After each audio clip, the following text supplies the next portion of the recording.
Hey everyone, and welcome back to Jay's Fit Down, the football podcast. It's Jay, and I'm here today with Nick Winkler, and we have got a good show for you guys today. A lot of stuff, of course, the Lamar Jackson craziness going on, Nick, as well as some other things we'll get to.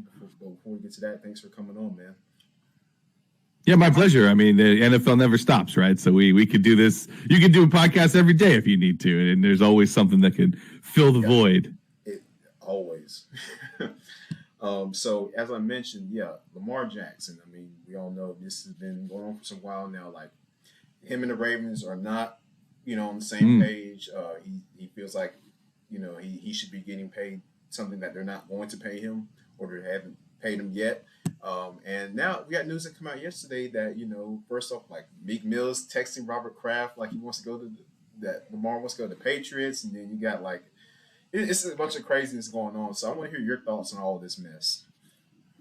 Yeah, I mean, he definitely deserves to be paid. I mean, there's no question about it. You're talking about a former NFL MVP who's still one of the top quarterbacks in the NFL. And Baltimore, I'm sure, sees it as, a little scary to invest that much money in a guy who was injured last year and missed almost half the season. So you can understand kind of their hesitation going into it. But that being said, like he's the face of your franchise right now. He's led you to all the victories you've had over the past, 4, 5, 6 years? Like how many years has he been? It's even longer than that, isn't it? Like it feels like he's been around for a very long time, and I can't imagine them trading him within the conference. He said he demanded a trade, or didn't demand, but asked for a trade. And if they're going to trade him, it's not going to be to a team in their own conference. Like that would just be silly. He's not going to the Patriots unless it's some ridiculous offer that they just can't possibly refuse. Like 3 first-round draft picks or something. Like I feel like that's the only way somebody's going to pry Lamar away from Baltimore, because right now they do have the franchise tag on him. They're playing within the rules that have been set forth by the owners and the Players Association. So it sucks if you're a player and you're trying to get paid and they're like, oh, we're just going to slap this franchise tag on you. Oh, and then we can do it again next year. And we say it sucks, but he's going to get like $35 million or something, right? Like it's not the end of the world. But when you're trying to get $200 million, then you could see how that could maybe make somebody a little bit upset. But I have a feeling that he's not going anywhere, that they're going to come to an agreement. They're going to figure something out, and he's going to stay with the Ravens. I would be surprised if he actually does indeed get traded. Yeah, I definitely agree with you, because, again, the Ravens, like you said, are operating within the rule base here, in the NFL. They got him on that franchise tag. Now, when he announced that he had demanded a trade on the 2nd of March, and he came out and said that, I found that a little strange when he just randomly put that out there, but yeah, he's trying to force their hand, right? Yeah. I mean, John Harbaugh didn't even know about it. He's just like, "What? He did?" Yeah. That was weird. Yeah. So this is a game, and yeah, it's just gonna be a matter of who caves in first, I believe. So we'll see what happens there. I mean, but of course, people have put together a list for the best teams for him. Of course, they have Atlanta up there, which I keep making this point to everybody. They're not pursuing Lamar Jackson. Ark Smith came out and said today in the owners' meetings that Desmond Ridder's a starter going into next year's plan. So, he's already made that clear. And I like that. But Jay, that's the plan. But if for some reason they're behind the scenes trying to work something out, because if you can get Lamar Jackson, you go get Lamar Jackson. But the probability of it happening isn't very high. That's why you back your guy, right? You say like, oh no, Ridder's our guy. Hey, did we hear back from Lamar's people yet? Like, it's like, they're immediate, there's some stuff going on behind the scenes there, because he makes any team immediately a playoff contender and probably a Super Bowl contender too, because he's that kind of player. He is. However, like I've mentioned before, I just don't think it would, from a financial standpoint, I think it would make logistical sense for Atlanta, because again, sure, if you put all your marbles in that bag with Lamar, but and again your defense is still getting just walked up and down the field on, like that's you can't win games. If Lamar goes out and does his thing, that's cool offense. But if our defense is giving up 34 points a game, we can't stop anybody, and we can't win football games. So I wouldn't want Lamar to be in that type of situation. He wants to be somewhere where he can go and win a Super Bowl. So I just want to see that happening. But like I said, at the end of the day, I think he's going back to Baltimore.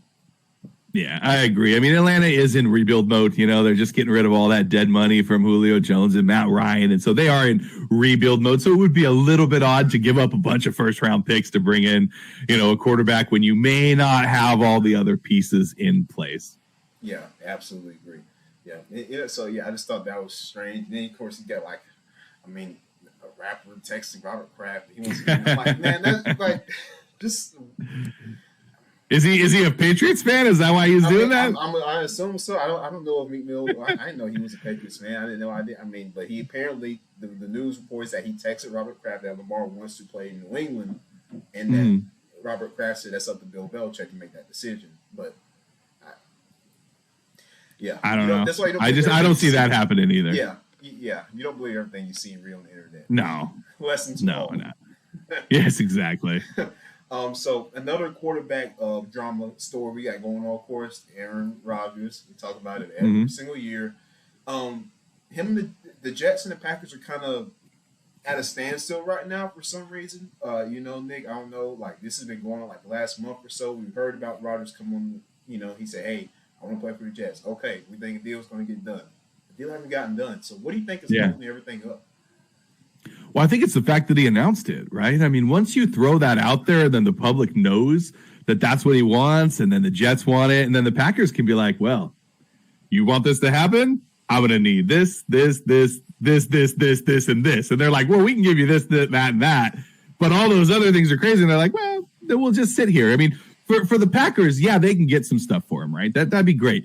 But they're not just going to give Aaron Rodgers to the Jets because he wants to go there, right? They're going to make sure that they are fully compensated in return. And they're going to play chicken, right? They're going to be like, all right, you don't want to play for us anymore, Aaron? Well, if they don't want to trade with us, then you're done. No more football for you, and that is good for them. They shouldn't be taken advantage of and with this whole trade through the media nonsense. I hate all that. And that's what it's got to be, right? I mean, a deal could easily get done. No problem. But if you're the Packers, you're not just giving Aaron Rodgers away. This is a future Hall of Fame quarterback. Like, you're going to make sure you get something back, and it's got to be something good. And the Jets probably have a lot of good stuff, too, and they're probably not quite ready to give up as much as Green Bay is asking for. They're going to find a middle ground, but it might take a little while.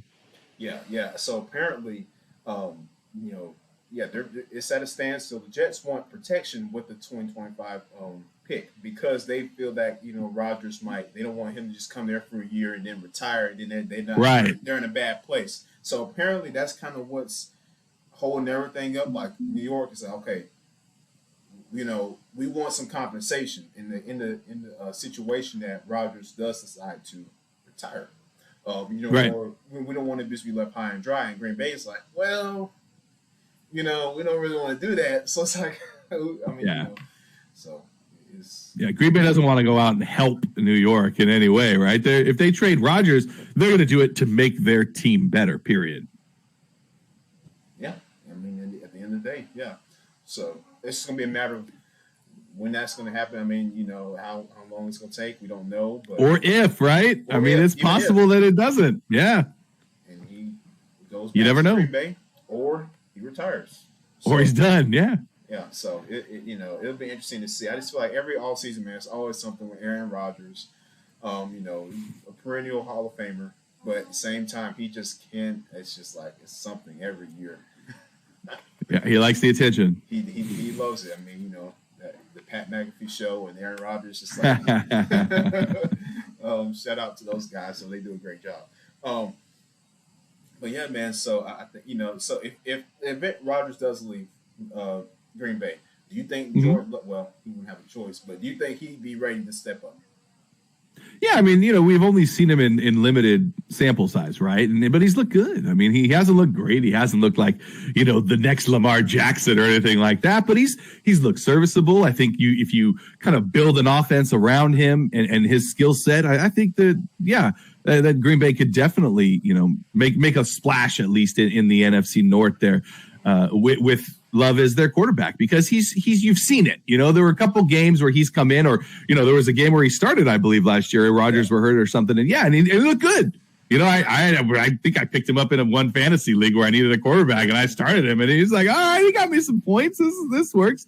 Right, I don't think he's the answer. Like, I don't think he's the guy that's gonna be there for the next 10 years. Like, he's not what Aaron Rodgers was to Brett Favre, right? Like, he's not that guy that's just going to be like, okay, generational quarterback. Jordan Love? I don't know. I mean, maybe I'm wrong. I could be. We haven't seen it. They traded up to get him, right? I mean, they really wanted this guy, but he's just been sitting there marinating. And maybe that's been good. Maybe that's what he's needed. Maybe sitting behind Aaron Rodgers has been exactly what Jordan Love has needed, and now he gets it, right? You sit behind somebody for that long, some of it's bound to rub off on you, right? So some of the knowledge, some of the skill set, some of the like, oh, I see why he did that. Okay, mental note. Do that in the future. And it remains to be seen. Right. I think that they will definitely bring in somebody as a backup, sort of like what the 49ers did, right? When they went out and got Sam Darnold. You bring in another guy who, he's not the answer either, but he could be. He has that upside. He has the ability. He's a high draft pick. Maybe Green Bay does the same, takes a chance on a guy that's kind of been a cast off somewhere else and brings it in. A veteran, that's like, okay, Jordan Love's not cutting it. Well, we're in Green Bay. We always expect ourselves to be winners. So let's move along. Next. Yeah, and I mean, even then, in the event that it's just you want a guy to be there in that locker room, a vet that can start if need be. Like you said, sure. 49ers when he got Sam Darnold, a guy who's been a proven starter in this league once upon a time for the Jets. But now he's in San Francisco, so that should be interesting. But speaking of the NFC North, I love what the Bears and the Lions have done this offseason so far, Nick. I mean, I think they can make a little noise next year. Yeah, I mean, the Lions made a lot of noise last year, right? I mean, I came on your show and was like, watch out for the Lions, and they made that run at the end. I mean, what Campbell's doing as head coach is just phenomenal, and then their biggest concern last year wasn't their offense. Their offense was fantastic. It was their defense. It was their secondary. And they brought in 3 new pieces for that secondary, including an ex-49er, Emmanuel Mosley. So they've addressed a lot of concerns on that defensive side and put some money into it too. Like it's been a welcome change, I'm sure, for Lions fans, because historically they've been all about like build the offense. Let's go build the offense. And they did that with their rebuild. But Campbell came in and he's like, we're gonna bite people's ankles off. Like, let's go kneecaps. So whatever it takes. We're gonna be down. We're gonna gnaw on your foot while we're down there.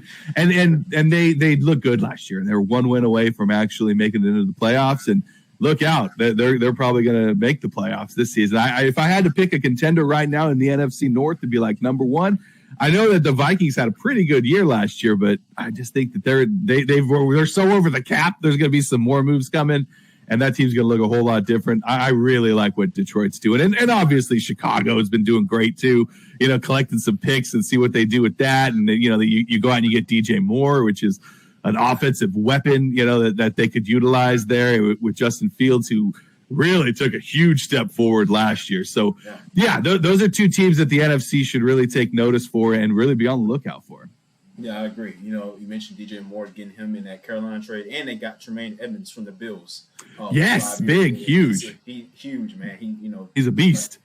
He's very physical. He's got a nose for the football. I like that about him. You turn on the tape, man, he's flying around everywhere. So that's a guy you want on your defense.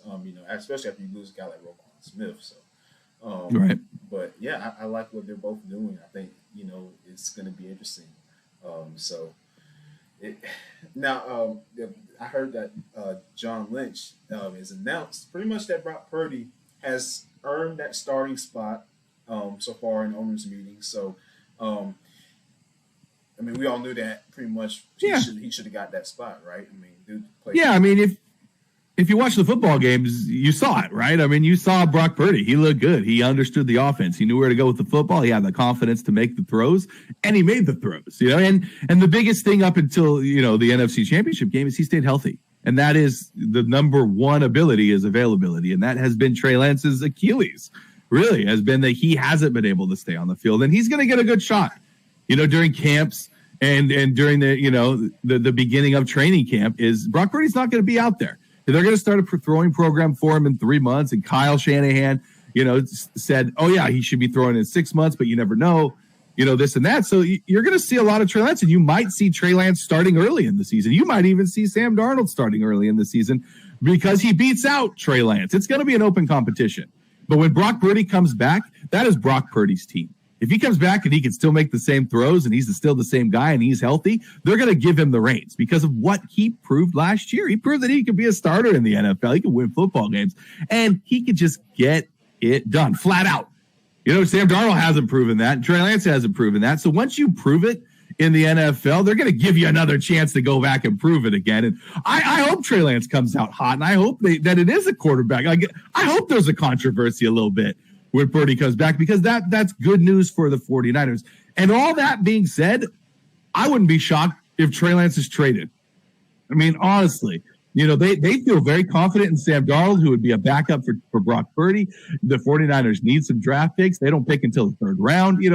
They gave up a lot for Trey Lance. They gave up a lot for Christian McCaffrey. Like, they don't have a whole bunch of draft capital right now outside of these compensatory picks that they keep getting for all the, losing free agents and for the hires of their coaching staff. But it wouldn't shock me. I don't think they're going to trade Trey Lance, but it's the NFL, man. Anything could happen. Yeah. I mean, some team could be out there and be like, look, we'll give you an early second round pick for Trey Lance. And they might be like, all right, let's do it. Right. Yeah. Nobody, I mean, it's a lot of stuff is surprising. Nobody thought that Tyreek Hill was going to go to the Dolphins. That was crazy. He did.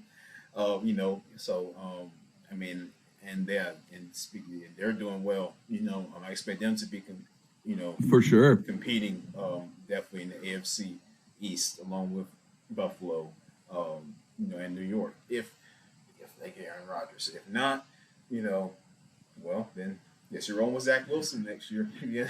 Yeah, I can't imagine they do that. He's just not ready. It just seems like such a bad situation for them if they don't get Rodgers. Yeah, and Robert Saleh already said, "Hey, he's our number 2." Now that really scared me. That really scared me for the Jets. I didn't. I mean, we talked about Jordan Love sitting behind Aaron Rodgers, right, for years. I mean, even if you invest 1 or 2 years with Aaron Rodgers, the value that you might get in Zach Wilson sitting and watching Aaron Rodgers might be huge. That might be worth whatever you're going to give up to bring in Rodgers. Is it kind of an investment not only in your present with how he might help you this year and next year, but also with how he may help Zach Wilson going forward? Yeah, I think, sitting behind a guy like that would tremendously help him, especially not even just, well, I was going to say off the field, but. No. Don't hang out with Aaron Rodgers away from the field. No, that's a bad example there. But yeah. Definitely on the field. I mean, the mechanics, the precision, where to go, that stuff, he definitely would help with that. So I think that's going to be huge. But more news out of the meetings. They're allowing players to wear number 0 now. So what do you think about that? Did that get approved? That's for real now? Yes. Look at that. You're going to see it. Every team's going to have one, right? I mean, I'm just, there's talk on 49er Twitter, like, who's going to get 0? And I see a lot of people being like, it's going to be Trey Lance because he gets 0 respect.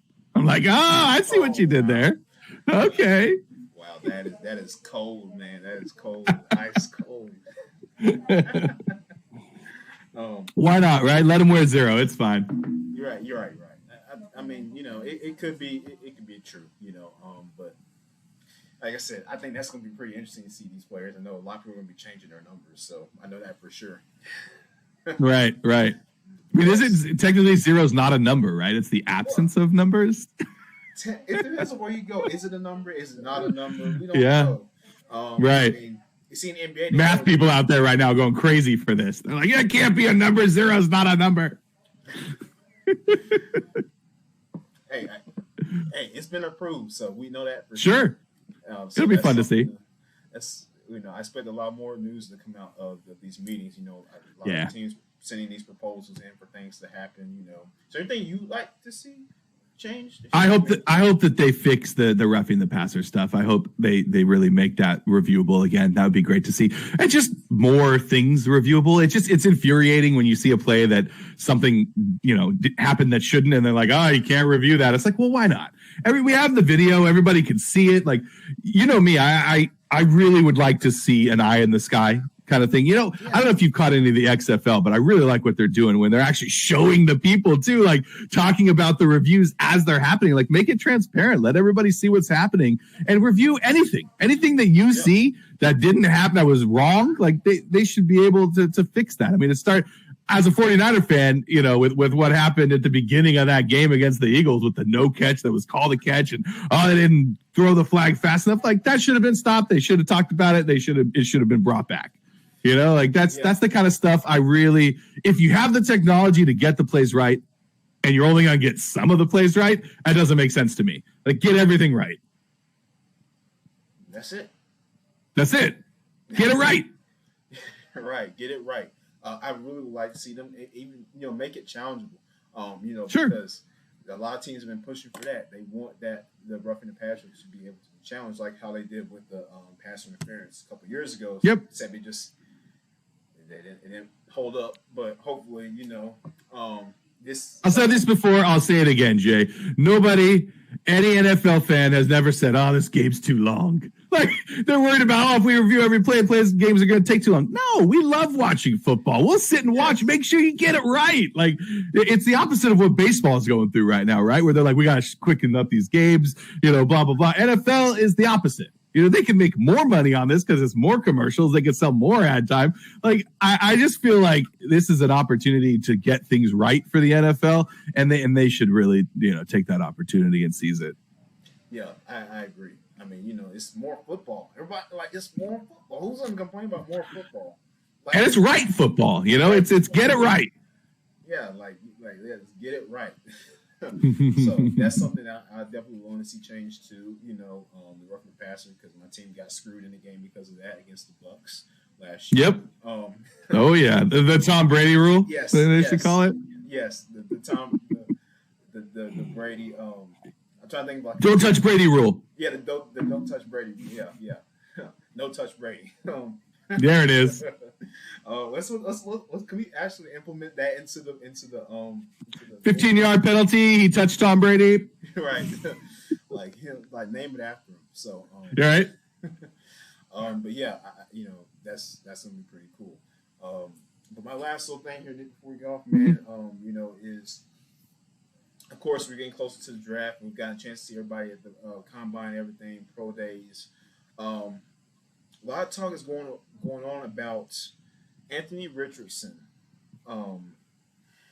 Now, do you think I heard it's tough, right? Because he's got, on paper, it's like, wow, right? But then you got to look back at the history, right? And you'd be like, is he Jamarcus Russell? Is this a team that's going to invest a bunch in this huge human being with an amazing arm? Or is he going to be more of a Cam Newton? Is he going to be more of somebody like big, strong, power, and really have staying power in the NFL? I think a team's going to take a shot on him early. I really do. And I hope he pans out. I mean, it's exciting watching that guy play football. And you hope maybe he could beat Josh Allen too, because Josh Allen had huge accuracy issues when he was in college, and he's figured it out. And I'm sure there's some NFL teams out there with some quarterback coaches that are like, I got this guy. I can fix what's wrong with him. It's his footwork. It's this, it's his arm angle. It's something. We can do this. We can make it work. And somebody's going to do it. I don't think he'll go number one. That would be wild if somebody did that. Now, I did hear Frank Reich. Now he has mentioned, of course, that he's like, hey man, what I'm hearing is that they really love Anthony Richardson in Carolina. Mm-hmm. And as we both know, the Panthers hold the number one overall pick. Now, right.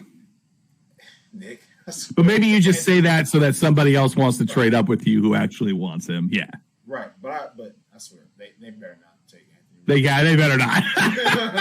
That's the kind of pick that could set your franchise back, like take a few steps back, like ouch. Or it could also be that pick where it's like, wow, we were right. Like we found the gem, the guy who was a little rough around the edges. We polished him up and boom, we got our franchise quarterback the next decade. So I'm with you. You probably shouldn't make that pick, but you could see why they might, right? Yeah. He's just got that raw talent. I mean, he does. He does. He's an athletic freak. You go and look all his combine numbers. It was insane. Everything. On paper, he looks great. I mean, his tape. I mean, he's athletic. It's just the mechanical things. I mean, so, can you fix that stuff? Right? You can, but will they? Will they be able to? Is the real question. I don't know. I don't think they'll do it. Right. Some players, some things they can't fix. You know, they'll be who they are. You know, so we'll see how it goes, man. Yeah, so we'll see how that goes, man. But thank you for coming on the podcast today, Nick. Talking some ball with us, of course. Lamar Jackson, craziness. We'll continue to monitor that and see how it goes. Update you guys as we get more stuff. Again, I'm holding to my thing that he's going to stay in Baltimore. So that's my end notion there. So I think so as well. Yeah. And thanks for having me on, Jay. Of course. You have a great day, man. All right. You too. We'll see you. All right, man. Later on.